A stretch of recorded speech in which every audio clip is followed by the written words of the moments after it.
exciting and surprising conversation. On Yes. full stomachs, I am ready. And a cookie. And a cookie. Yeah. All right, we're going. And is this? Oh, it is. Hi, everyone. My name's Michael Rode, and thanks so much for coming to our session. And we're actually not going to start with an introduction of ourselves quite yet. We think that the setup in these rooms is really, really not good in terms of actually sort of like wanting to have conversations about the work we're doing, particularly when we're looking at different contexts and collaboration. But of course we're going to make the best of it. And we're live streaming right now. So not only do we have this site, but we have that site. So hello, wherever you are, if you are with us. And the first thing that we actually want to do is take a moment to find out who's in the room. And I'm gonna try something radical, which is I'm gonna step off the stage. Yes. And we're gonna try to do that a little bit. And the first thing we are curious about is we just kind of want to find out we want to know sort of who's in here with us and why you came to this particular session. We're going to move through that really quickly. We have stuff we want to share. We want to talk with each other. We want to talk with you. We want to invite you to talk with each other. So I haven't even gotten to content yet. We're just talking format right now. And my first question for you is, can we sort of find out how many folks in here sort of self-define as working with arts agencies or arts councils? Hands up if that's a part of your work. You can put your hands up as many times as you want. Okay. How many folks in here sort of self-define as an artist? Okay. How many folks in here self-define, or how many folks in here work for/with government? For how many of you is that part of your identity? Yeah? Okay. How many folks in here work outside the arts sector completely, in your own definition? Okay. A couple people. All right. How many people in here are administrators? As a part of what you do. I'm not saying that's your sole definition. How many folks in here are educators? How many folks in here work regularly in or on policy? Whatever that means to you. Okay. Okay, now you help me. What are some other definitions that would sort of help us understand who's in the room that aren't so specific that you're the only one in the world who does it, like I am the father of my daughter? Not just that. Yes? Who else is an arts presenter? Who's involved in presenting arts here? Okay, great. Help me out. What other sort of categories might include some people in here? Yes, sir. Who's an arts advocate? Who would sort of put your hand up for that? Great. Yes, I saw a hand over here. How many people here work for museums? Great. What else? What else will help? Yes? Artist services. Who works in or around or with artist services? Great. Great. Yes, sir. Who's a troublemaker? If you know my friend Roberto Bedoya, you know that's the truth right there. It's a troublemaker in the second row. It's good. Anything you all are curious about that you'd love to hear? What about community organizers? Who's a community organizer? Hands up. So I'll follow that up. Who would self-define as an activist? Whatever that means to you. Okay? Okay, any other categories you'd be curious about? All right. Good. All right, so next question, again, moving quickly. Can you give us, it's one sentence or less, like why on a beautiful Nashville day at 2:20 in the afternoon are you in this particular room at the Omni? Like what in particular brought you to this session? And just curious, but again, it's like a sentence or less. Why are you here? What grabbed your attention? Yep.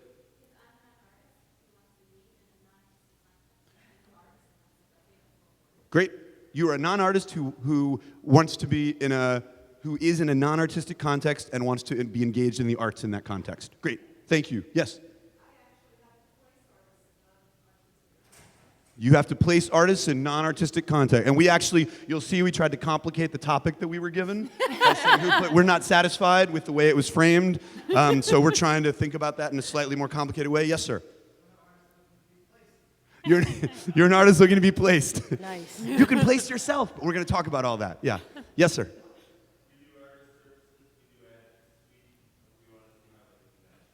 You do artist services and you do advocacy, and you want to see how they can mesh. Thank you. Other things. Yes, Wendy.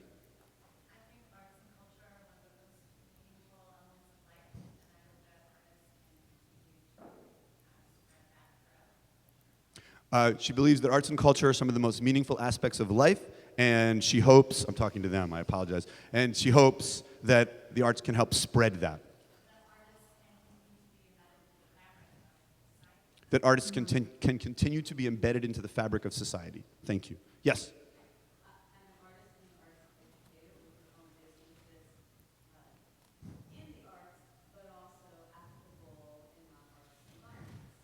Okay, great. Great. Doing work that is arts-based, that is also applicable in non-arts environments. Great. I'm going to just take a couple more of these, and then we'll move on. Is this useful? Yeah? Yes, good. Super awesome. Yes.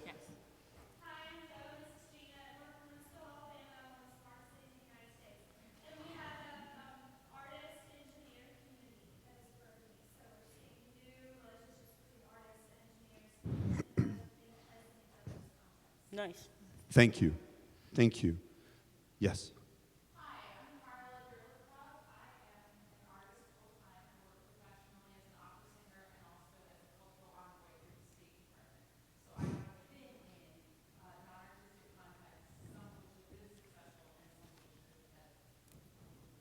Gotcha, gotcha. So you're reflecting on your own experiences and also looking to develop some best practices. Awesome, great. Just one or two more. Yes, ma'am.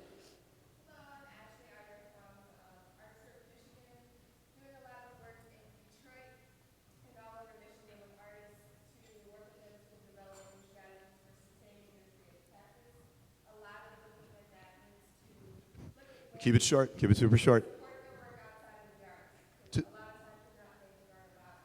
Great, great, great. So finding ways to support artists' work outside of the arts, since they're often not making work about the arts. Thank you. Thank you. One last. Yes?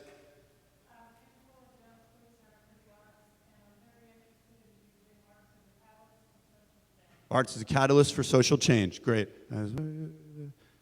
Okay, one last question. So I heard a lot just now about sort of relationships, obviously cross contexts, which is even in our slide up there. So I'm curious, one more thing, something I think that the four of us who just had lunch together for the first time had a really nice conversation.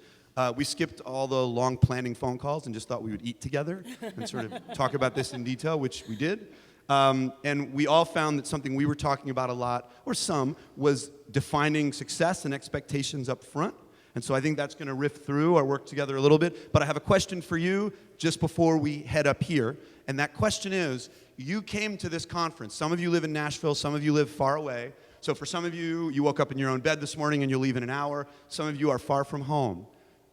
You made the choice to come here. So I want to ask right now, again, really short answers. How will you define success for yourself when you leave this conference?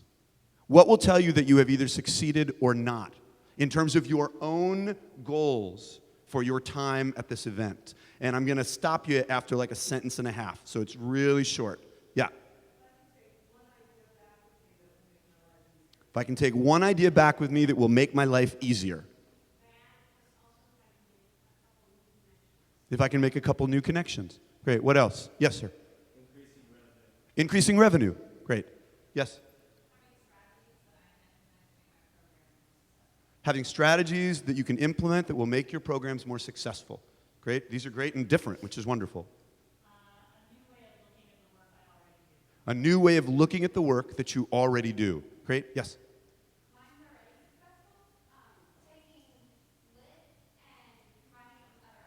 Taking literature. I'm so sorry. Shortenings of words, I get confused. I apologize. Taking literature and combining it with other arts. Awesome. Yes. Burned out, needed some inspiration.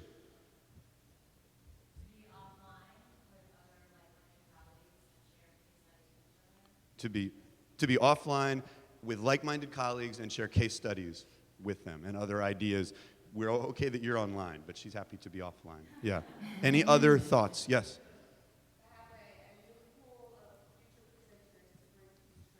To have a new pool of future presenters to bring to Detroit. Thank you. Great, so I'm going to shift for a moment, and we're going to use time as a management tool over the minutes we have today to get through as much as we can. And the first way we're going to do that is I'm going to pull out my phone and not use it to text, but I'm going to get to the stopwatch. And I'm going to invite, with my colleagues' and friends' permission, I'm going to ask each of them to introduce themselves. They're each going to have 90 seconds. And in their 90 seconds, we've talked about them telling you what they want to about who they are and what they do. And that's how we're sort of going to begin. And I think we'll start with Lisa very shyly asked for Laura to go first. Yeah, let's go this way. So Laura's going to go first. Thanks a lot. And I should say I feel really lucky to be in conversation with these three amazing leaders. So I'm excited about this conversation. Laura, your 90 seconds starts now. Oh boy. Hi, I'm Laura Zabel. I'm the Executive Director of Springboard for the Arts. Springboard is based in Minnesota. We're a community and economic development organization that is run entirely by practicing artists. Our programs help artists make a living and a life, so entrepreneurship, business skills, healthcare, and our programs help communities connect and tap into the power that artists provide. We run a program called Community Supported Art, and we do a lot of supporting artists as community organizers and agents of community development. Laura, you have 1 minute left if you'd like to. Oh, good. I have no idea how long 90 seconds is, right? Clearly. All of that work that we do is under this umbrella of reciprocity between artists and communities. That's probably the most important value in our work, is building reciprocal relationships between artists and their communities. And then the other really core value in our work is sharing. So we, to that end, have a national platform that we share toolkits for almost all of our work through Springboard Exchange, and invite other people to share ideas and tools. And our work is really built on this value that came up in this initial conversation about artists being woven into the fabric of their communities and being one part of a whole set of things that a community needs to be healthy. Thank you so much, Laura. Was that 90 seconds? You had 3 seconds left, and you should always leave a couple seconds. Sweet. That's so nice. Casey? Wonderful. My name is Casey Summer, and I am the Executive Director of the Arts and Business Council of Nashville. So welcome, y'all. We're so happy to have you here in Nashville, and have been having a great time showing these guys around. We, the Arts and Business Council, exists to connect the creative and business communities here in Nashville. We try to leverage and unite the unique resources we feel each of those communities bring to each other. So what that means in practice is helping artists be more successful, sustainable businesses, and leveraging what they can learn from our business community, as well as getting services through our volunteer lawyers and professionals for the arts program, which provides services to artists in need. We also kind of flip that on its head and see what artists can bring to businesses. So that's some of the work that we'll talk about today through programs like Work Creative, which brings artists into the workplace to share their extensive knowledge about creativity and innovative thinking, as well as programs that connect artists with entrepreneurs and train each other. So we're really excited about the potential for empowering artists to do exciting, innovative work in our community, and love learning from organizations like Springboard and some of the others here this weekend about how we can grow our impact. How am I doing, Michael? Thank you, Casey. You had 10 seconds. I mean, you guys are really good. Yeah. Lisa, you ready? Well, I'm going to take those extra few seconds. You have 13 extra seconds if you want to. I'm Lisa Hoffman. I'm the Associate Director for McCall Center for Art and Innovation. I think in your program it says for visual art, but we just recently underwent a name change. McCall Center for Art and Innovation is a urban residency program located in Charlotte, North Carolina. And we bring in artists from all over the world to engage with our community here in Charlotte to not only examine local issues, but to provide some body of research and information that can inform the national conversation and potentially inform it through a global context. So I like to think of it as thinking globally, acting locally. So that's where we start. Our artists come in. They have a vibrant studio practice, and they are all charged with working with community partners to solve a community problem that may be very relevant to their research and their inquiry, but also gives back to the community that they're serving. And my role, very particularly day-to-day, is that I'm over strategic programming, and partnerships, community engagement, but most importantly, most of my time goes to our environmental program, which really takes artists out of McCall Center for Art and Innovation and puts them in place to work with communities that may not be necessarily getting and being engaged with at the level that they're expecting on a day-to-day basis. So we're a lot of ways helping facilitate change around ecology, social issues, as well as business and return on investment.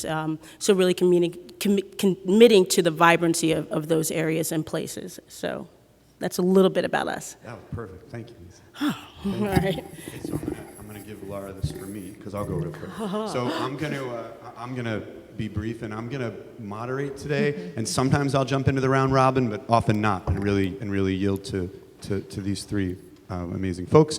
My name is Michael Rode. I run Sojourn Theater, a 15-year-old ensemble-based theater company that works around the country and that does original, community-engaged, often participatory projects. I also run something called the Center for Performance and Civic Practice, which is a 4-year-old resource based in Chicago that also works nationally.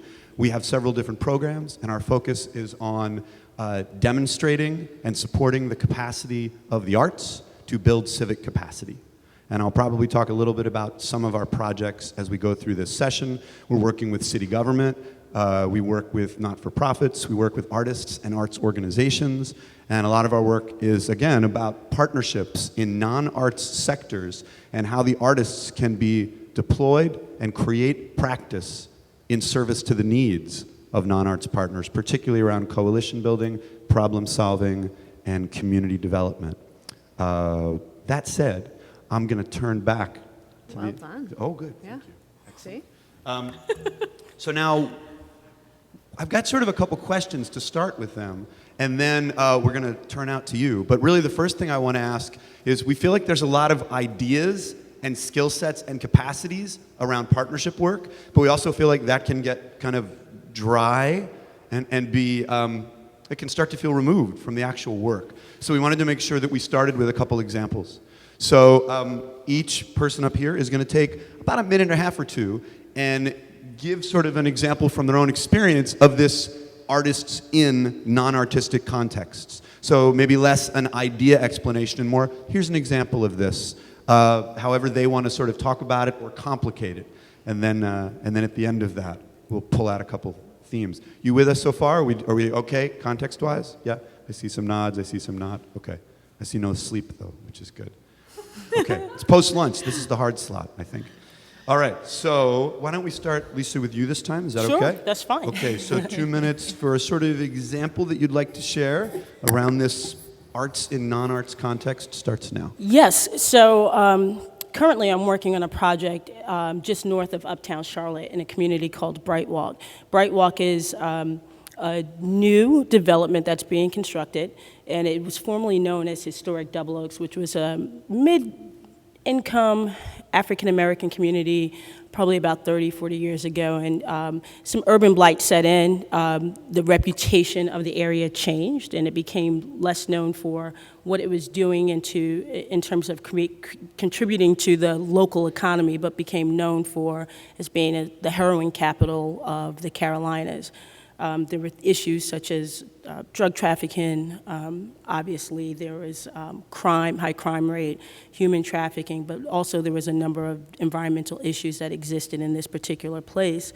We were approached at the center about 1.5 years, 2 years ago by a housing development agency called the Charlotte-Mecklenburg Housing Partnership, as they started to re-envision and go through that process that we all know when you start hearing it, it makes you think a little bit differently about your context, the revitalization of this particular area. So what that meant was that this area that was formerly known as Double Oaks was going to be cleared, and there was going to be a new neighborhood and a new community developed there. And they asked us to come in for a number of different reasons. One, art and environmental art to help mitigate and remediate any environmental issues on site, to provide some placemaking activities so that this was a place that could be vibrant and open for all. Social. There are a number of neighborhoods that surrounded this particular community, and while there was something new happening in the center, they didn't want to lose the integrity of what was happening all around because there were some older communities, and how could we help engage that particular area of the community and keep it integrated. And then lastly, education. There are some schools in that particular area that are really lacking in terms of place-based education and knowing about what their natural resources are, what their cultural amenities are, and we were asked to come in to do that. So what I do is spend most of my time bringing artists to that and working on a series of projects over the next year and a half to actually activate that thinking. And we were the benefactors of an Art Place America Award, and we're about halfway through and seeing very, very good results, and just interested in sharing that. Thank you. Thank you. Nice. Casey, yeah? On deck. All right, well, I have a couple examples to share. As I mentioned with the Arts and Business Council, our reason to be is all about creating a more thriving, sustainable, creative community, but we have a lot of tactics to get there. And we think that one of the most effective tactics is exchange between our business and creative community. So I have examples that kind of go both ways here. One is we recently this spring collected a group of 25 artists, multidisciplinary, and brought them into our Entrepreneur Center and to kind of immerse them in entrepreneurial skills. I see one of our Periscope artists here, and we called that Periscope Artist Entrepreneur Training. And the idea was to give a more kind of entrepreneurial lens to the work that these artists are already doing. So not to, hand the keys to success or something like that, but saying that there's something very valid about the work that they're doing and the way that they're doing it, and that we think that there's something they could take away from an entrepreneurial mindset and an entrepreneur center. What we really loved about the program is that, of course, bringing 25 artists into what is a pretty buttoned down, contained environment has also had a wonderful ripple effect back on all the entrepreneurs working in that area. And now we're exploring how we can be more intentional in creating those relationships and allowing those entrepreneurs to learn from our artists as well. So that's an example in one context. Another would be we are the newest program that I mentioned earlier that we're piloting. It's called Work Creative, and we're bringing artists into the workplace to do creativity trainings. And to give you a few examples of that, that could be a poet working with a law firm about communication and the importance of language and being thoughtful in how they communicate for their clients. It could be bringing in a painter to do a team building exercise with bankers to think about how they each play a critical role in the building of a large institution like a bank. It could be an improv artist working with an airline to talk about values and scenarios that they might experience during the day. And 25 seconds. What we particularly love about this program is that it is, it's very empowering to our artists. It holds them up as people with real expertise to share with our business community when so many of our programs sort of flow the other way. It's really nice to turn that on its head a little bit and hold these artists up as having something incredibly important and useful to share. And the businesses have had really amazing impact from those and have really learned a lot. And so we're hoping that next steps will be exploring artist in residencies and more comprehensive experiences with our businesses. Thanks, Casey. Laura, are you ready? Yes. All right. So in a lot of ways, this idea of artists in other contexts in the communities could be the umbrella for all of our work, even the work we do providing direct programming and services to support artists like healthcare is fundamentally for us about connecting them to another part of the community. But specifically, I think I wanted to talk today about one of our newest programs, which is called Artist Organizers. We've done a lot of work training artists in kind of basic community organizing and also helping community organizations see and find the value in artists, both as makers of things and producers, but also as people who have a process that can be really valuable for addressing organizational or community challenges. So over the last year, we have worked with a whole host, 8 different organizations, both in the urban area of the Twin Cities and also out of our rural office in Fergus Falls, and had an artist who was placed at that organization for a year, essentially a 3/4 time position at that organization with the mandate to address a challenge that that organization had determined, both through their own work and by mobilizing additional artists in the communities. So that looks like a partnership with the Trust for Public Land to help them kind of in this inflection point in their organization to make the pivot from thinking exclusively about policy to thinking about actually how their work might engage the community. Working with a neighborhood organization on foreclosure, where an artist designed a whole set of, they called them lot squats, where they invited the community to come and play games and do projects and in general provide input into what to do about all the vacancy in their neighborhood.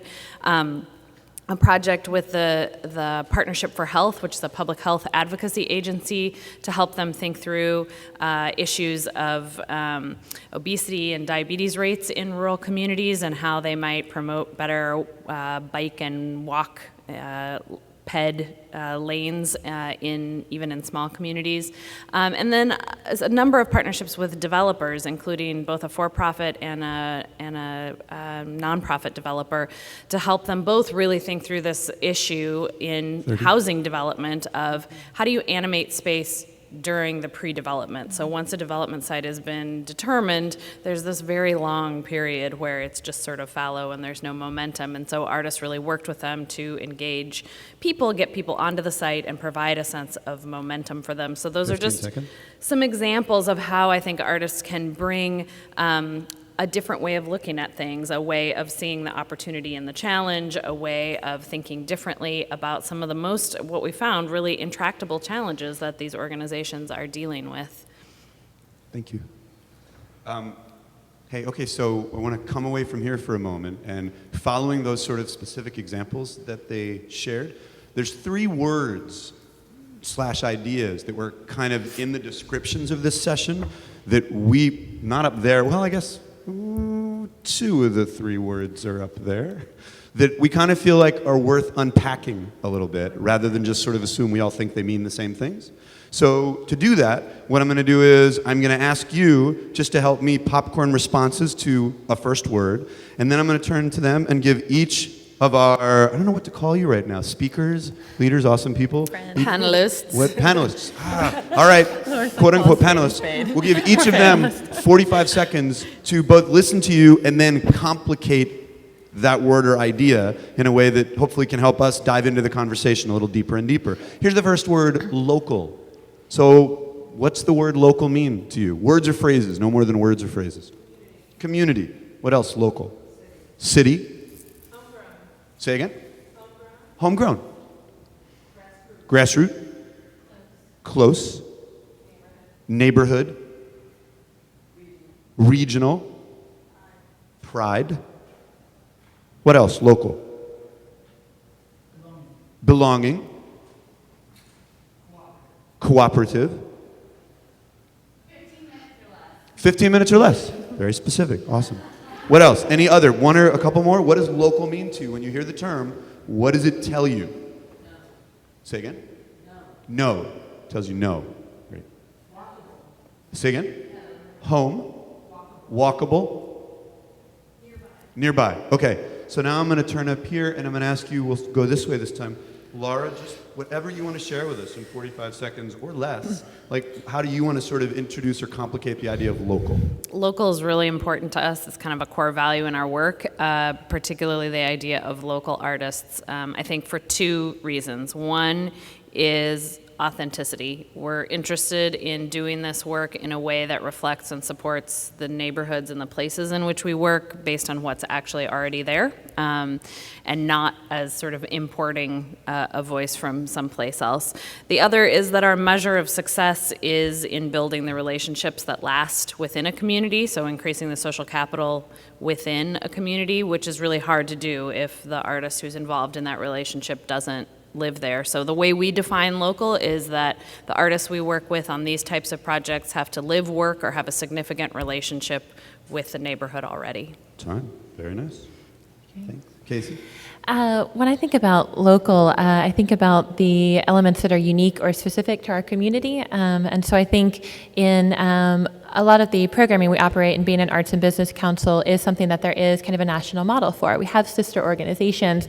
So I think what we're constantly thinking about is there's great inspiration here, but what is different about our community? What's unique about it? What are the characteristics that will allow us to thrive or not? And so I think what we've built looks different, and we each look different in each of our communities based on that. And Laura and I have these dialogues about what programs can be replicated and why, and what are the unique characteristics that make your community different. And so I think a lot of that is listening and starting at that ground level. So as opposed to deciding this value or this program or this idea is needed in this community, making sure that it comes from the bottom up, and being aware that the answer may be no. It's not, so. Thank you, Casey. Yeah. Lisa? Local for me really speaks to place and the unique characteristics that form a place. And I'm really sensitive to the fact that local can mean very different things for very different people based on the community or the place where they are. So for us, it's always thinking about community first and that definition of community, knowing that right now we are a community here in this room talking about this particular issue. There are geographic communities, there are learning communities, and what does that mean once we insert an artist in that particular dynamic, and then that becomes local for that situation. And being extremely sensitive to the unique needs of that. 5 seconds. Of that particular group. So creative stewards of that group, of that person, of that place, of that community, and coming from a point of service for artists and community. Thank you. Thank you. Okay, hey, so next term. This term that gets used a lot, and I think was in one of the written descriptions of this particular session. The term is cross-sector. Cross-sector, which means to you what? Words or phrases? Yes? Say again? It means partnership, right? What else does it mean to you? Cross-pollinate. I heard expanding. Expanding. What else? Collaboration. Necessary. Bridging. Diversity of thought. I missed something. Constituencies. With an S at the end. Constituencies. Yeah. What else? Cross-sector. Yeah. Diversity of worldview. Yes. Common interests. Great. Anything else? Innovation. Okay, so let's turn back this way, and I'll start with you, Lisa. So again, it's 45 seconds on how you want to complicate or talk about this idea of cross-sector. So it's funny, when you first said it, I wrote down the first word that came to my mind. It's like how I experience my life every day, chaos. Cross-sector. It's because it is the richness of everything that we do. It's bringing people from different schools of thoughts, backgrounds, meanings and affinities and groups and skills and expertise together to work towards one common goal with positive intent. So for me, cross-sector is this idea that is centered around collaboration and working together to achieve a greater goal that couldn't be achieved as a one-off. So it takes on many different forms, facets, looks, meanings. It's unwieldy, it's spongy, it's chaotic, but it's rewarding and rich at the end of the day. I'd like to see hashtag spongy chaos, please. Out there. Awesome. Sweet. So, Casey? Yeah, for me, cross-sector is kind of about getting outside of yourself or your world or your sphere, and I see that even within within the arts, right? And making sure that we get out of whether it's the arts education world, whether it's this particular genre, and so we really are interested in programs that can pull people from a lot of these areas, whether it's different industries in the business sector. So really thinking not just about the larger sector, but what are those pockets within it, and how really we are communicating across those. And what can happen when we do. Thank you. Cross-sector is important to me and to our work because fundamentally I'm not interested in artists in a silo or in artists being treated as special or separate. I'm interested in artists being valued for the productive, creative, valuable members of a community that they are, and I'm also really interested in artists recognizing that they are one part of a whole set of things that a community needs to be healthy, and seeing their ability and agency to have a role in that without thinking that that's more or less important than anyone else's contribution. Thanks. Okay, so third and final one of these three ideas, and it was actually said, I think it was the first thing that was said in relation to cross-sector, and that is partnership, which gets talked about a lot at this conference. A lot. Necessary. What else? What does it mean to you? What comes up for you? Words, phrases. Necessary. What else? Compromising. Resources. Reciprocal. Negotiation. Bridging. Complicated. Meaning. Trust. Strengthening. Consensus. Integration. Work sharing in 15 minutes or less. What else? Partnership. Support. Growth. Okay. Let's start with Laura. And this is our last of these three, so it's complicating, taking this idea, whatever you want to make sure we're thinking about in regard to partnership. I talked about reciprocity at the beginning, and I think a piece that I would add to the conversation about partnership is that, for me, true partnership, real collaboration comes when that partnership changes both of you. So when the work changes because of what the partner brought to the table and their needs, and vice versa. And for me, that frame and that sort of mutual benefit and mutual change, that's the only way I know to build sustainable partnerships that last beyond an individual project or an individual source of support, is that they have to, right? It's about enlightened self-interest. You have to see how it helps you to work with that person or that entity. Thank you. Casey. Yeah, to kind of go along with that, I think about shared interest and shared return. And I think often we come into partnerships with shared interests, but we forget to make sure there's shared return and that we're each as passionate about that return for the longevity. I'd also like to introduce the idea of surprise. I think that can be the most rewarding part of partnerships, is the things that you didn't expect that your partner brought to the table, or else you could have done it yourself, right? So, I think that we sometimes try to over-plan or over-strategize a partnership and not leave room for those exciting sparks that can come out of working with someone that knows things you don't and has a different perspective. Thanks, Casey. Lisa? When I think about partnership, I tend to think about co-construction, when you bring two communities or two groups together to think about an issue, a challenge, or a particular inquiry where you want to research or explore something or investigate it a little bit more deeply, and working together towards that goal of whatever that is. But also with the mindset that it is nimble, it's flexible, it's spongy, it can get chaotic, it can be very tense. But I have to always go back to positive intent and goal sharing and really deep understanding and a deep commitment to advancing artists and advancing community. That's big for us. Thank you. Hey, so that's a lot of stuff that we've sort of shared from here to here, although we sort of did a little bit of getting some thoughts. But we do want to, because it's post-lunch, as important as anything, we do want to take a moment and invite and actually ask you in a second to turn to each other in small groups. And we want to give you a few minutes, 4 or 5 minutes, to talk about what you've heard so far and what is striking you as resonant or interesting. But there's a particular task to these 4 or 5 minutes, which is to come out of the 4 or 5 minutes with a question or two from your group that you'd love to hear folks up here respond to. Yeah? So it's a conversation about what's striking you as interesting, what you're thinking about, a question or two, and when we come back, I will literally just ask for all of the questions in a row, and they will be listening to questions that they feel they can particularly respond to, and those will help us get to the next part of the conversation. So particularly important at this moment is if you came to this session with a particular interest in mind around that, and you feel like it hasn't come up, and you are thinking about making sure today is successful for you, in your small group, advocate for that to be a question that gets asked when we come back in 5 minutes, so that that is in the conversation, so you're responsible for that. Help us make sure that's in the conversation. So groups of 3 to 5, please, no less, no more, turn to each other, help each other so no one's left out. 4 or 5 minutes start now. So some aisles have to come together a little. Don't leave Roberto Bedoya out, you want to keep him in.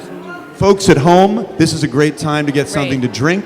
Have a soda, and we'll be right with you in a couple minutes. Yeah, that's good. Yeah. Great. How's it feel for you? Good? It feels good. It's painful to have to stay in one spot and do that. Like you said, if I go either way, They can't pick you. can't do it. Right. So I really It feels good.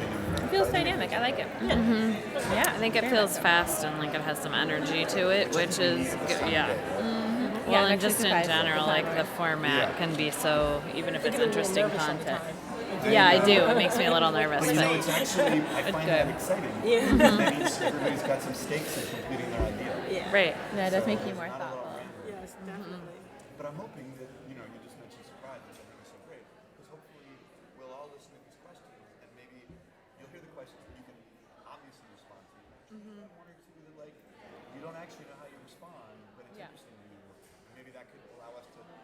Nice. Like that. Yeah. Very good. It's good. What's in here? Oh, more mint. That's the one. I'm okay.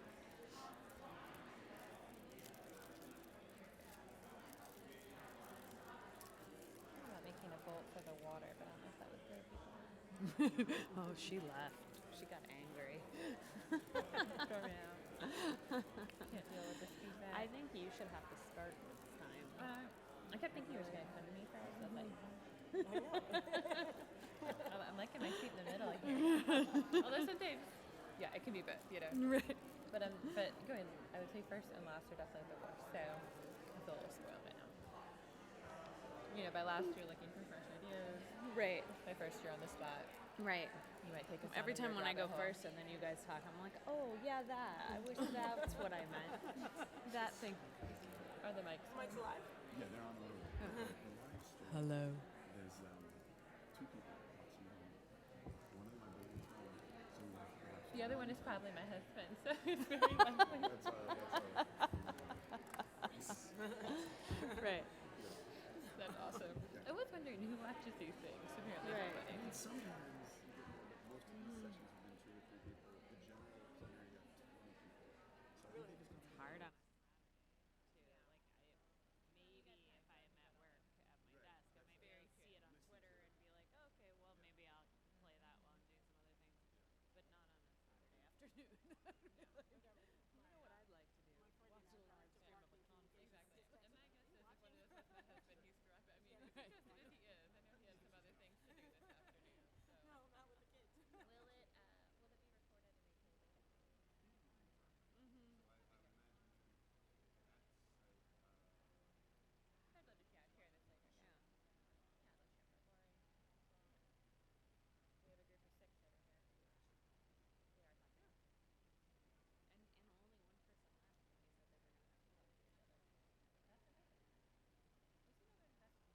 Yeah, yeah, no, they Seems seem like an invested group. invested and like they're really here. I mean, you know, you get that vibe. Like, no one's on their computer, no one's really on their phone. They're all. Really? Are they still asleep? It's hard to sleep through the conversation. I do know there's a woman on our board who has this thing where, like, 2 more minutes, and then we'll come back and share a question or two from each group. it took me a while. If you're at home, 2 more minutes to finish your beverage and come back in the room. Like in a fairly intimate conversation.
Last 30 seconds, and then we'll come back together.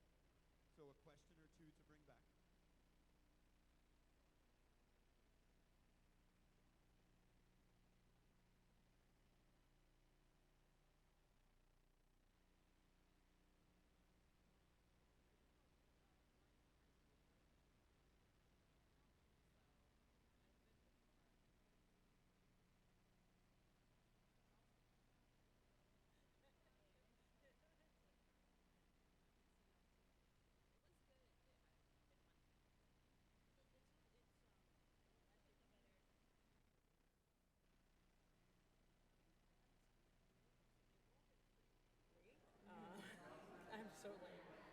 you put a premium in the last couple of years on going in non-art conferences? All right, so we are going to, I really apologize for interrupting the conversations. We're going to sort of come back as a whole group and just hear some of these questions. And you all are ready to scribe for yourself? Yeah?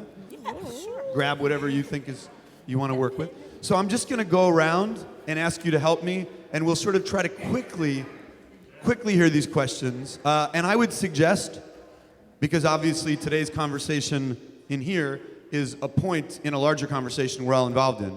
So if you hear an interesting question, grab it in case we don't get right back to it, but in 15 minutes if you're like, hey, what about this one that we didn't talk about? So help us hold on to ones that grab you.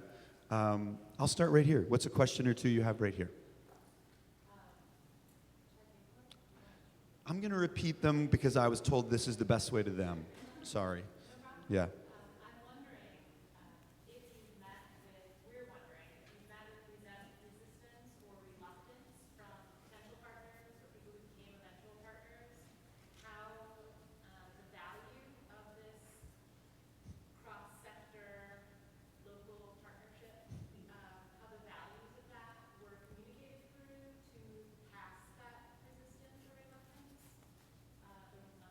Let me say that first if I can remember. So if you've met with resistance or reluctance amidst potential or existing partners in cross-sector work, how did you communicate the values of this work to help overcome that resistance and build relationships and projects? What's the second one? The second one is regarding that element of surprise. Are there ways in which artists have been surprised by their own contributions and potential attraction of their own contributions from this work? Are there ways that artists you've worked with or hosted have been surprised by their own practice or contributions to this work? Great. Thank you, guys. And maybe help me star that one since I'm not writing right now because I'd like to respond to that one maybe later. Thank you. So I'll come over here to this group down here. What have you got? We're curious about the process. We'd like to know how we get opportunities match up with individuals. Great. So an interest in the process and how you match opportunities with individuals or groups, and Wendy? Or? And how you train the artists. Great. So how does capacity building happen? How do you discover interest? And what sort of process helps the work happen and be successful? Great. You got that? Great. Great. Yes? These types of opportunities do not exist in my city. But so how, how do you find these opportunities? And maybe how would I approach my local arts council to get involved, or how does an artist really start? So if these kind of opportunities don't exist in your community, how do you start? Who do you approach? How do you find ways in? How do you approach your local council? I will say, just because I know you told me you're in Kansas City, that I actually know that work like this is happening in Kansas City. It does happen. Yeah.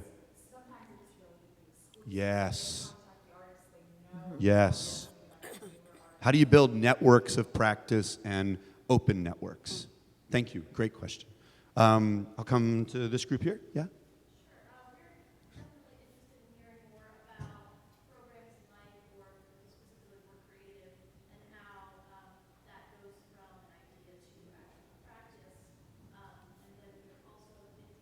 Right. So how ideas go from an idea to actual practice. Great. And also how artists in these contexts can be good advocates for why the arts are important and inspire people. And how artists in these contexts can be advocates for how important the arts are and inspire people to give. Thank you.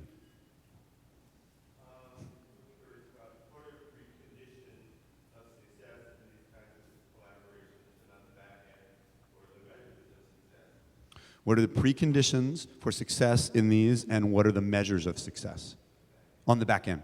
Thank you. Great. And I'll come back, I guess, in that corner. Were you all one big group back there? Or? Great, great. Oh, go ahead, please. We're wondering how as artists we can place ourselves in these non-artistic contexts and find these opportunities where we can help communities and other artists How as artists do we find these opportunities and build space and context for ourselves to do this practice? Great, thank you. Yes, Richard. One was about opportunities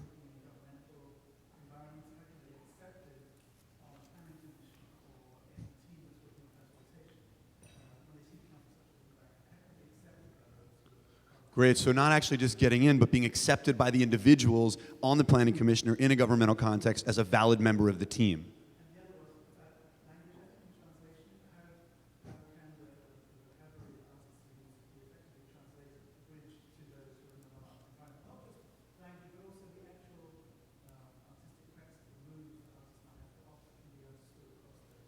Great. So can we talk about translation, particularly around language and practice from the arts to outside the arts and thinking about what can be useful and vice versa? Great, thank you. Is that this whole group over here? Was that, yeah? We were curious about the opposite, getting the arts engaged in the business and that translation from the arts. Great. So how do we get the artists engaged in the business and what's the translation process in that relationship? Thank you. So I'll come back to these are great questions. And there's some threads, obviously, like amidst the questions. Okay, so you help me. Where's the group? Yeah. Well, I don't know that we decided on the question first thing, but I can make something up. You're on. Give me the short version. You're on. Where I sit, how to keep the relationship from becoming one-sided. Okay. Of the partnership. So you're saying if you're a funder, as a funder. I'm a museum administrator. Okay. We have great resources. Great. And I see. in order to use them to lift the community up, Lift. without the relationship being one-sided, that it's only our responsibility to carry on the task or to fund the projects, but rather that it's embraced by everyone in the great. So how do we deal with power and equity issues around resources and relationships in partnerships that are really perhaps imbalanced in terms of those issues? Okay, great, okay. Thank you. That's a great question. It's a really big question. Okay, so I'll come over to this group here, yeah, in the back. Can you possibly give the artist perspective on some of these projects, as well as the second question would be, how do you guys find or identify the artists, and how would you train them in this situation? Would it sort of add to that? Hold on, before you add. So can you give the artist perspective? How do you find the artists? How do you train and capacity build the artists? Okay. If you are training and doing capacity, what resources do you need as an organization in order to do that? And if you're doing capacity building, what resources do you need as an organization to do that work? Thank you, guys. So then right down to the group in front there. We had two. Yep. Our first one was talking about looking locally within your own community for sustainability projects, but also looking at bringing in outside perspectives. And they are at both ends of the spectrum to help communities. And how do you find that? So how do you find a balance between looking internally in your community and perhaps even in your organization, but also looking outside your community and organization, and how do you then balance sustainability and freshness, or dare I say, innovation? Yeah. Great. Second one. Question was, could you give an example among the projects that we've done of something that worked successfully in your definition of success and something that did not work? Great. Could you give a success and a non-success definition and why? Great. You guys realize what's exciting about this is we've decided that this session goes till 9:30 p.m. tonight. So it's really good. It's really good. So yes, right there. Those doors are open.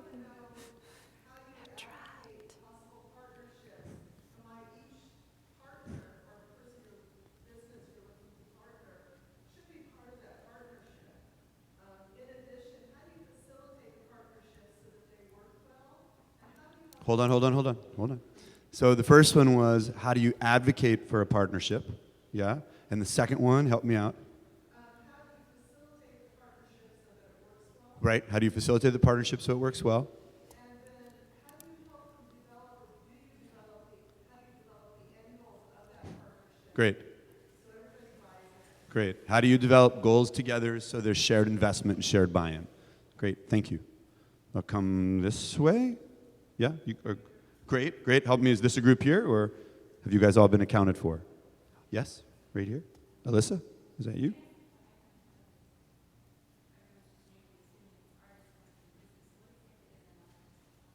Great. What's a non-ARCS context? Great.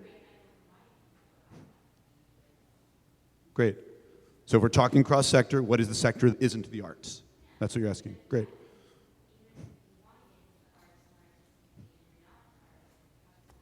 Okay, thank you. Great. Let's come here.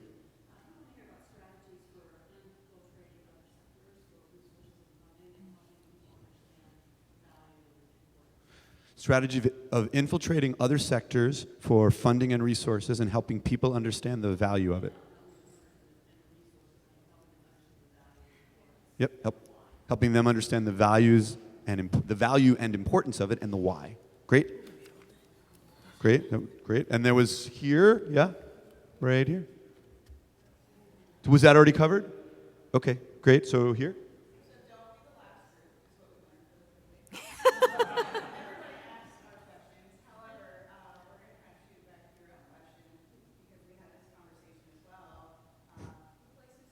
Who places who? Great. Okay, those are great questions.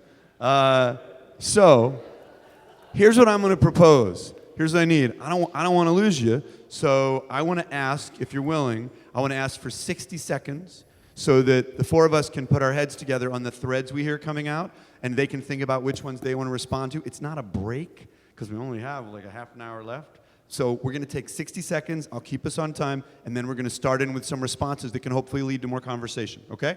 So those 60 seconds for us start right now. What threads did you guys pull?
We have a plan. Yay. Is that okay? Plan.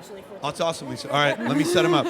So, hey, folks. So here's what out of all those amazing questions, we have sort of 4 starting threads that we pulled out. One of them was about capacity building on different sides, parts of the spectrum. One of them was about strategies for dealing with resistance in lots of different relationships and contexts. One of them was about leveraging networks in lots of different ways, and one of them was about artist opportunities. There are other things that came up, but we felt like there was some cohesion around those 4. Here's what we're going to do. Each one of us is going to take 2 minutes on one of those, and then others are going to sort of pitch in. We're going to move through those, and then we're going to ask you what else you feel like hasn't been touched on that you heard questions about that feels really important, because there's obviously lots of things that came up, and I know there's a couple things I want to address at the end as well. But Lisa is going to start by taking on this idea of leveraging networks and what that means to her. And her 2-minute initial start begins now. Okay, so I found that particularly interesting because every day I'm bringing in artists from all around the world. Some of them are local to Charlotte, but most of them come from different areas of the country. Some come from as far as Africa.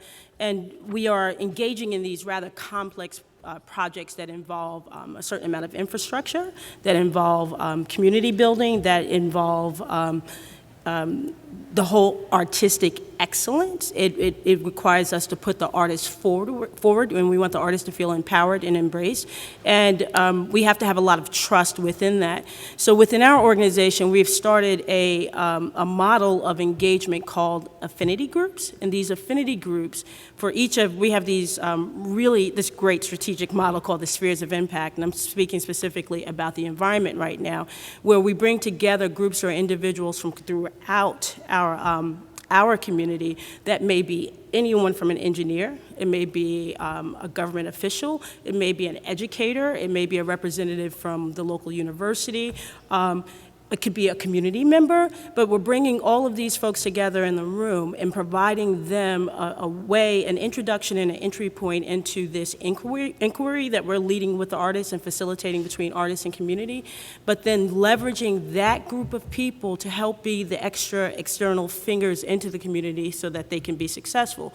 Because at every point, we do not want the artist to ever suffer based on this inquiry. So my job is to protect the artists and protect the community and not to get caught into the negative cycle of it, and we get a label that goes on, oh, well, you didn't meet the goal, or you didn't have the ability to do X, Y, or Z. We want to give them all the tools and the resources through this group of experts that choose and opt into this group. They're here because they want to be here, to help them be successful. And that I always just summarize it very, very gently and very succinctly as time, treasure, and talent. So it may be a very specific skill as stamped engineering drawings. It may be a donation, but it also could be just a way of coalescing the community around a group of ideas to advance and to help support the artists. So we spend a lot of time leveraging that network and bringing together the right group of individuals to do that, and then staying with them for a period of time, so that's a sustainable relationship. Thank you, Lisa. Laura or Casey, is there anything specific you'd like to add to that? Really good. Okay, great. So then, What about you, Michael? Do you want to add anything to that? Yeah, no, I'm going to save mine. All right. Yeah, I'm going to save mine.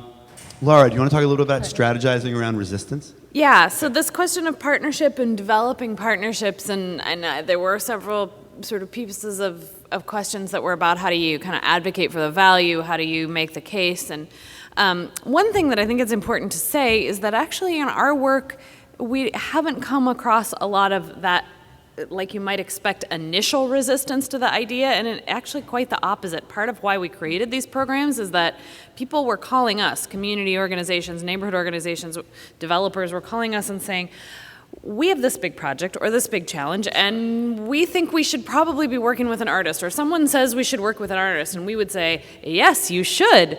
And then they would be like, well, how am I supposed to do that?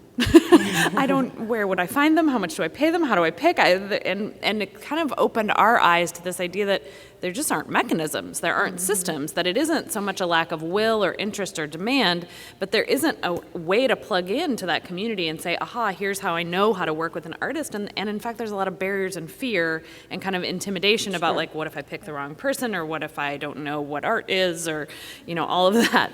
That's very real. So I think a piece of what we've done to address that is to really focus on building mechanisms. How do we make simple mechanisms that are really legible to people so they can see what they're engaging with, giving things names. We call it this artist organizer. That's a position name that now other organizations use because it gives people a frame of reference.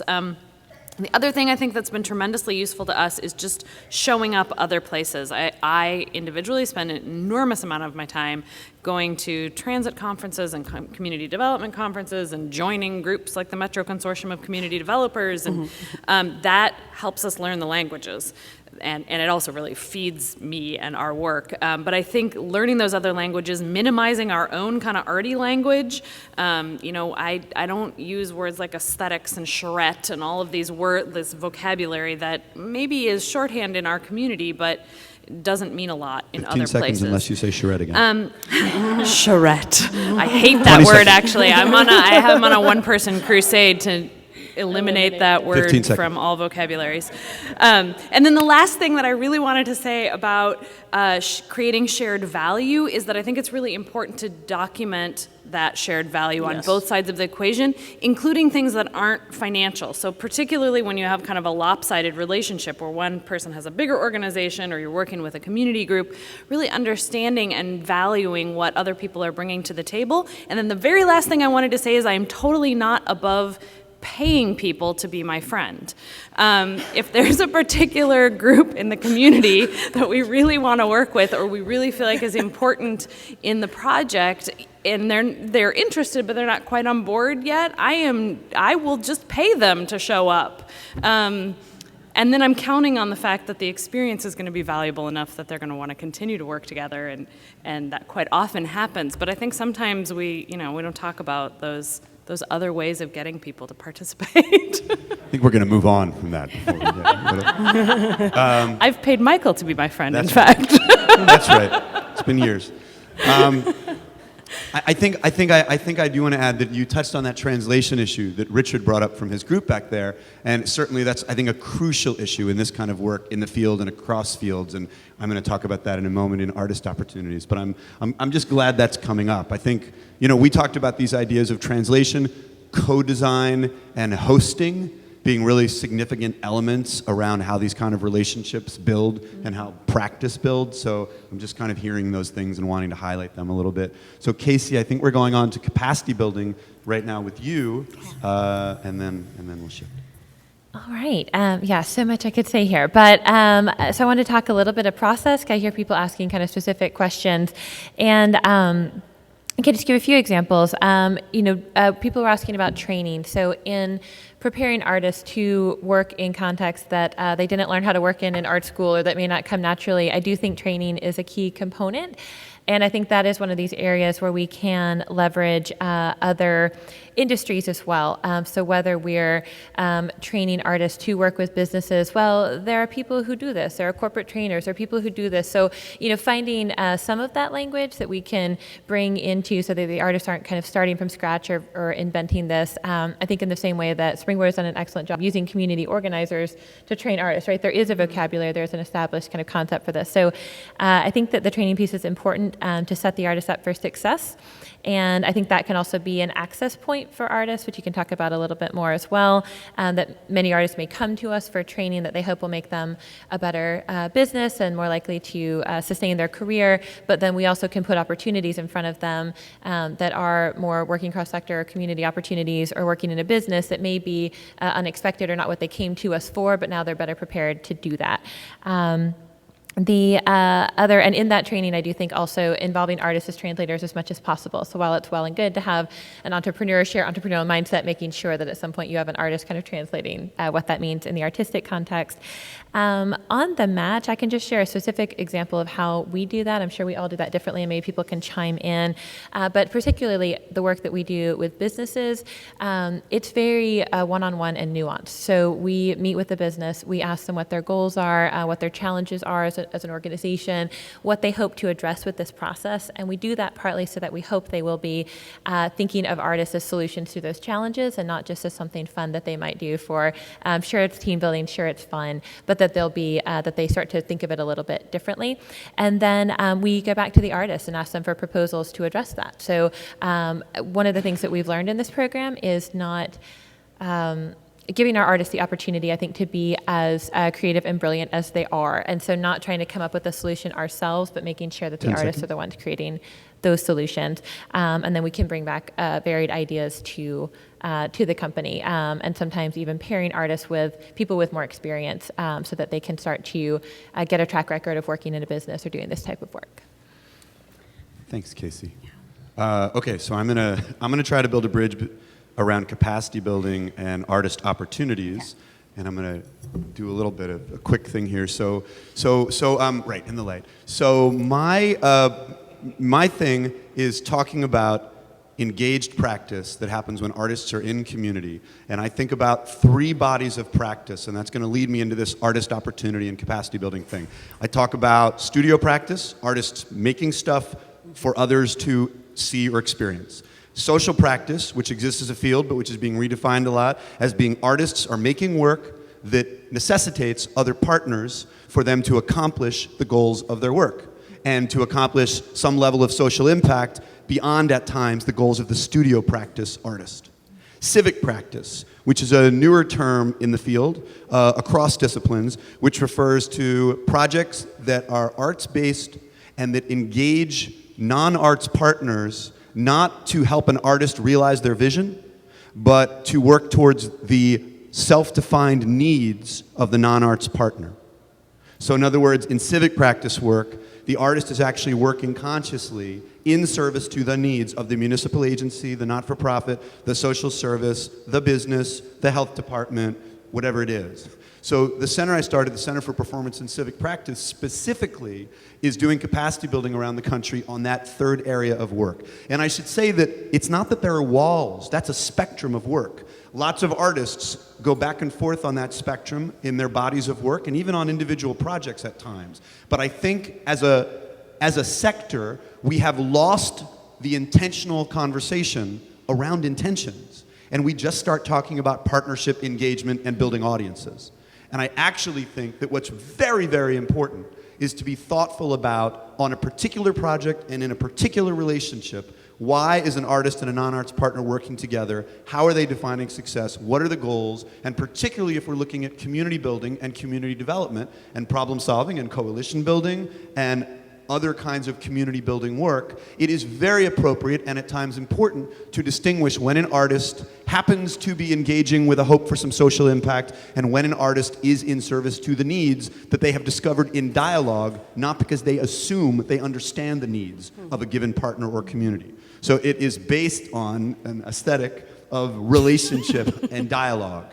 So 3 initiatives that we have real quick are, we have... You're at 2.5. Yeah, all right, 2.5, all right. I'll be real quick. Can I have 60 seconds? Yes, go. All right, thanks.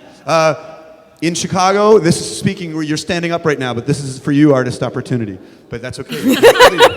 So the Civic Practice Lab in Chicago, where we have a Doris Duke-supported 3-year project, and we're building relationships between artists and municipal and community organizations and documenting it because we feel that this work needs to be cataloged and best practices need to be explored and disseminated. The Catalyst Initiative, where the center is funding and doing mentorship work with artist community partner projects all over the country. We're late in the first round, the pilot, 5 projects around the US. We're about to move to round 2. That's a Mellon-supported project, among others, and that's gonna be 8 to 10 projects in the next year and a half around the country. And Local Landscape, which we've piloted a little bit with Roberto Bedoya in Tucson at the Arts Council, where we work with arts agencies and municipal entities on creating local convenings and workshops to get artists and community partners on some shared pages so they can talk about intentionality and success and best practices together.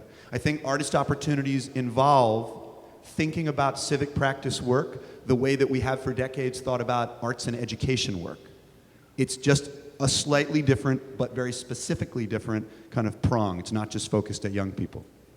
Turn back this way. I'd like to just add to that really quickly, sort of both of these pieces that Casey was talking about, capacity building and training and artist opportunities, that I also think there are many, many opportunities for this to happen in an unstructured way, in a kind of gonzo way. Yeah. I think a lot of the work we do and a lot of the capacity building work we do is sometimes supporting artists just to try something out in their own neighborhood at a very small scale, in a very low risk way. And in fact, I think that in a lot of ways that's the best way to develop the skills, is to just try stuff. Try it small. Talk about your courtship marriage metaphor? Yeah, I always talk about in the arts, I think a lot of times we approach these partners and we sort of immediately meet them and say, would you marry me? Right. Instead of going on some dates together and seeing if we get along and seeing if we like each other. And I think I'm interested in creating more dates in the community, more opportunities for artists and potential community partners to try things out together, to have a little bit of fun, to do things that are low risk and that aren't immediately leading to someone proposing. Because that's usually a healthier way to build a relationship, right? I could belabor this metaphor forever. Anyway, the thing about learning that way is that I also think that that's something you can do on your own, and every artist already has relationships in the community. You have the school that's in your neighborhood, you have the clinic that you go to where your doctor practices, you have relationships with other community issues and groups that you care about, and so proposing small projects to help them address some need or just seeing a need in your neighborhood. One of my good friend and colleague, Junli Wong, who works at Springboard, does this beautiful project in her front yard every fall where she just sweeps all of the leaves from the block into a giant leaf pile in her front yard with a little sign that says, "Please jump." And the kids from her community come and they jump in the leaf pile and people meet each other and it becomes this sort of focal point for the community. It costs nothing. She saw a need for her neighbors to connect more and she just did something about it. So I think that's often a really good way to get started. I feel like in the minutes that we have left, we're going through a lot, right? We're trying to in a short time. But I think it would be worthwhile to maybe make some space, for thoughts from out here for a moment. So they don't have to be in the form of questions. You just may be holding a thought or an observation. I'm going to keep being sort of precise with time, just so we get a bunch of thoughts. Go ahead, Beth Ann. So I'm not sure we've answered the question of how the artist accesses that opportunity. So you talked a lot about the nature of the partnerships, or mechanisms, or capacities, but you haven't actually said how each of you finds the artist that you work with. And how would you like to do that? Wait, I feel like you maybe just asked two questions, so I want to make sure I know what you mean. Is it about how they find the artist, or about how the artist accesses the opportunity? Okay, great. I can say in terms of artists accessing the opportunity, and then I'll pass it right on. I know my experience myself as an artist who does this work and with others is it's all about actually invitations. Either inviting a non-arts organization into a conversation, learn about them, curiosity. Really, so many projects start that way rather than I've got a big idea, actually starting with an invitation. Or it's about observing what you perceive to be a need around you in a community, in a neighborhood, and then going to meet a partner who's involved, see if you can learn what is actually the case, and see what potential relationship might arise. Those are two ways, but I'll turn to you. For the specific artist organizer project that I talked about, those are open calls, and then we interview artists for those positions in concert with, in collaboration with the community partner, so they ultimately choose the artist that they work with, because that's part of what we're trying to do is build their capacity to choose artists, to reach out and understand how that process works. Most of the rest of our programs are completely open, so those small, low-risk dating opportunities, we support a lot of those kind of projects. Those are usually open to anyone who lives in the neighborhood who's willing to call themselves an artist. Yeah, and I would share the same, just specifically open calls again, but that we work to build a network of artists, I think primarily through our service program. So people tend to find us because there might be something they need, whether it's legal services or business services or help writing a business plan or classes or trainings, things like that. I think that's what's allowed us to build a large network of artists so that when we put a call out, it's not going out to crickets, so. And the same with if we have a more intentional relationship, like with a business, and typically we'll, ask for proposals from the artist and then bring the ones we think are best suited to them and let the business choose. And I want to know, that's interesting because in a way we may have two different processes there, because we really think a lot about co-design and never making proposals before a relationship exists. Yeah. So develop a relationship, assess the needs in dialogue, and then make proposals as opposed to starting with a proposal. I think that is the same. We would start with working, with meetings together to talk about the needs, and then ask for a proposal in response. And for us, it's we select artists, we have open call, and in addition to that, we also do a very good job of listening. I think all of this starts with creative listening. You really have to put yourself out there. You have to talk to your partners, your potential partners, artists, your community leaders. You really do not ever know the talent that lies in place without a really healthy and strong conversation. So that goes back to the dating game, not taking any moment for granted or any opportunity to meet someone new. Everyone is, and anybody, there's nothing off the table. And we're very clear on that. So we'll take anything any way we can get it, but we just have to be great stewards of making sure we keep that information available. So. Roberto, I know you had a question. or a comment. No, you know me, I just been like going like this. And so, first, like the very first thing about local, I just tripped. I said, well, I'm translocal. And that's really most behaviors. I know the hood over here where I get my dry cleaning done. Right. And I know the hood over here where, it's my library. And then there's another hood over there. And and most people move through the city. And I'm talking about in a trans-local sort of feeling. So there's this romance of the local and the locale, and sort of a sentimentality around it that's problematic.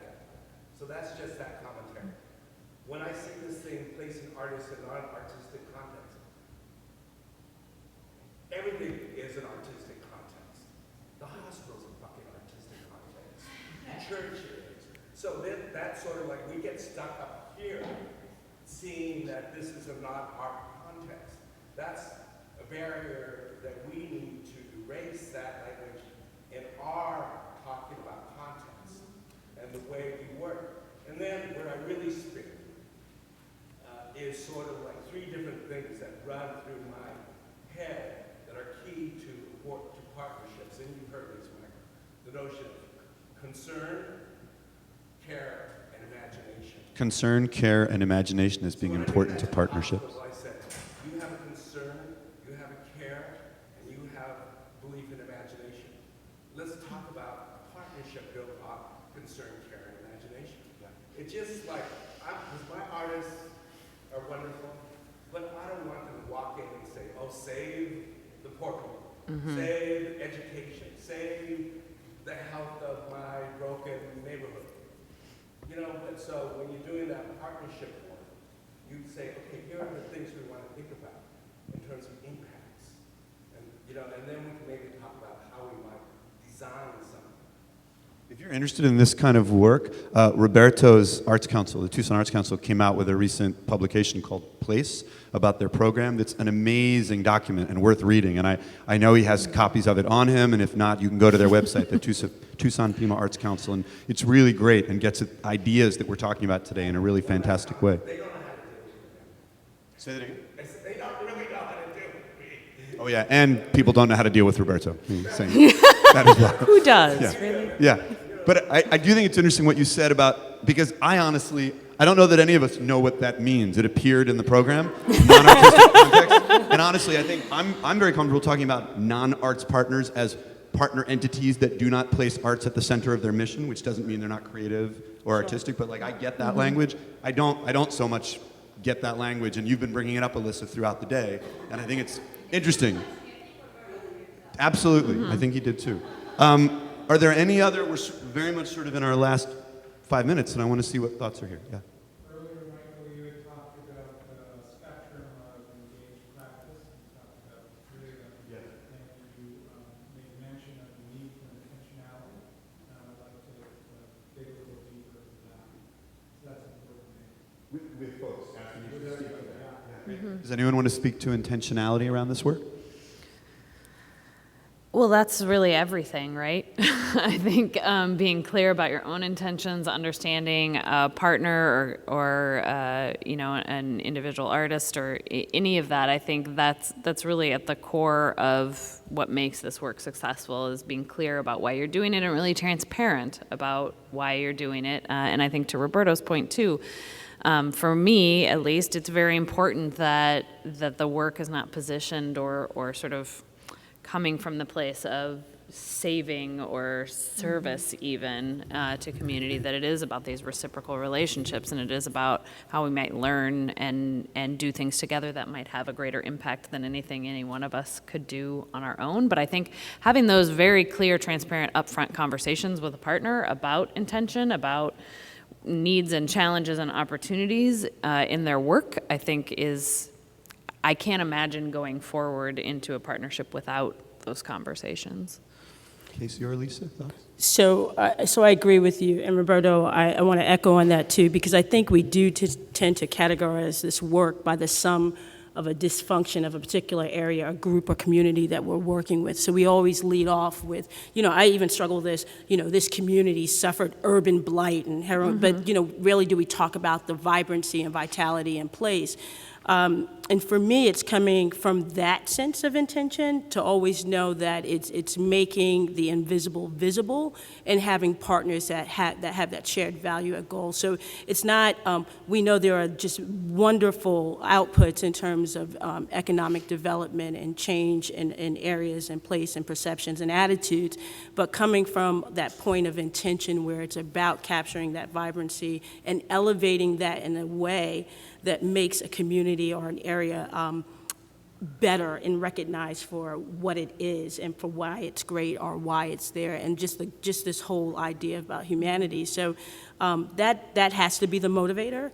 And partners that don't meet that, to me, they don't make the cut. So when it comes about intentionality, I don't partner for partner's sake. I partner for like goals, mission, and values. And if that doesn't work out, I'm not going to subject my artists to that or my community. It's not worth it. I want to say, and then Casey, I'll turn to you, but I just want to say what you're making me think about is I do a lot of teaching at the with different ages and stuff, but I'm really lately noticed how many artists will talk about this kind of practice, and they'll talk about wanting to give voice to people. And I feel like in the last batch of years I've been able to clarify for myself the right response to that, which is, oh yeah, right, you can't do that. Like people That's not a thing. People have a voice. I think you're talking about making spaces for voices that are not necessarily visible in certain contexts to be visible. So we can talk about hosting and space and the art's place in that, but you're not to give voice to another person or group. And I think that bubbles around all this kind of conversation too. But Casey, if you have any thoughts? No, I think they addressed it. Can I add one little quick thing? The other challenge I think sometimes around intentionality is being clear in your intention to your partner. But for us, we have definitely experienced some challenges in being clear and articulating our intention to our peers in the arts community. Many times the goal for our work is relationship. It's social capital, it's new connections in the community. It isn't necessarily an art outcome, that there is an object produced or that whatever is produced is of some individual person's definition of quality. Our With process quotation might marks. be our art in a practice. Right, or I may not care what that outcome is because the relationship was strong and it was built in an authentic, relevant way, and so then for me, therefore, then that has quality that is, I can't separate it out from the object that comes out, but other people certainly can.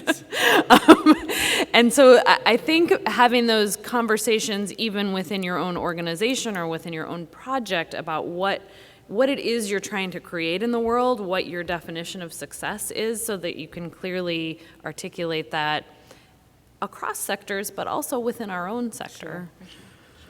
We're sort of right up against our time, and I want to just say one thing really quick.